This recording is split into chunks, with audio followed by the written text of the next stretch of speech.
This is episode 36. My name is Mandy, and today we are speaking with Chris Kainers from SolarShare. Chris is a professional engineer and the general manager of SolarShare, a nonprofit cooperative that owns, finances, and operates 49 solar facilities across Ontario, whose more than 1,900 members have invested $60 million in local, democratically controlled solar energy assets.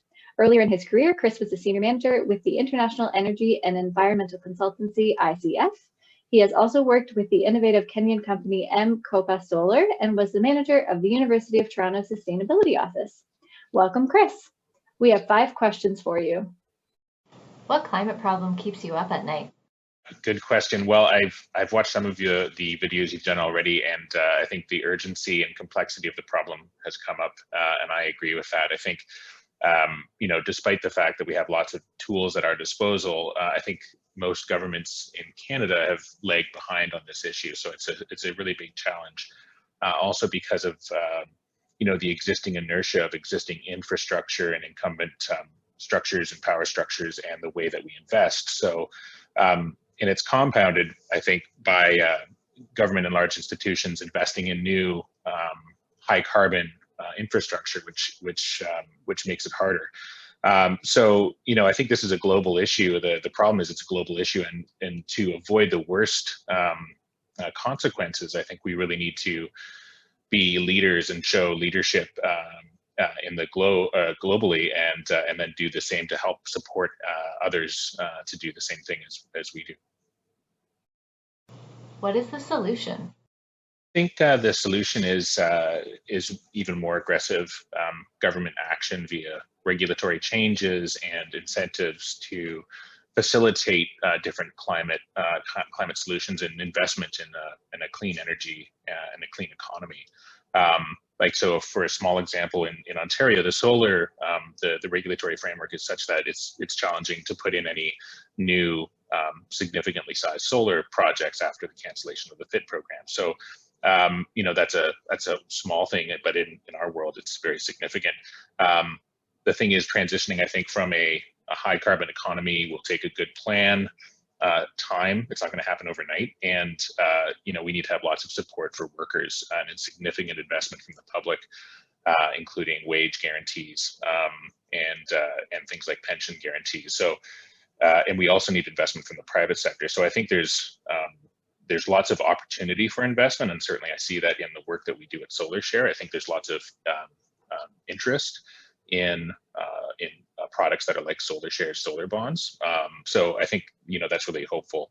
I think the investment opportunities are there, and I think that we also want, like I mentioned, I think we want to have government investing in the future rather than in higher carbon infrastructure that's either going to have to be stranded or it's going to continue to contribute to the climate crisis we have. I guess the final thing in the solution, I think, we need to invest in all this stuff and redirect our government's efforts to addressing it, I think. But like the COVID, one positive thing I think out of COVID is that, the importance, it reminds me at least of the importance of community and what we can accomplish together despite the challenges we faced. And I think there's lots of ways. That's not to say that our response to COVID has been excellent. I don't think it has been, but the resiliency of communities, I think I see as a result, is a reminder of how we can work together to address our problems. What's in the way? I think our governments basically need to move faster and more aggressively, but that is hard to do. There's an inertia to our economy in incumbent technologies and infrastructure and how we invested them. And so, we want to avoid stranded assets, but that means we're playing regulatory catch up, and we're continuing to support new high carbon infrastructure. And so we have to stop doing that, I think.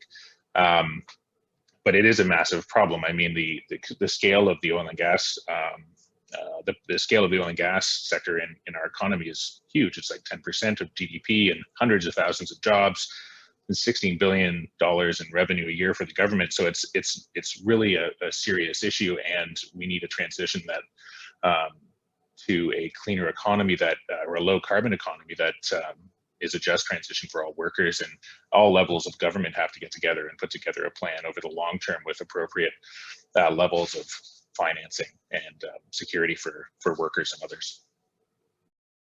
How can people help? I think people can help the most by getting involved with government and community at basically any level. I think, running for office, calling your representatives, talking about your concerns is really effective. I've found in my experience. I didn't always think that. And then when I had reason to, through my professional life, have to get involved, it was interesting to me how effective I found it. And I think that's the key thing. It's a democracy for us, and I think participating in it is the best way to help by doing that. What is the good future? I think the good future, despite the effort that's I think required and the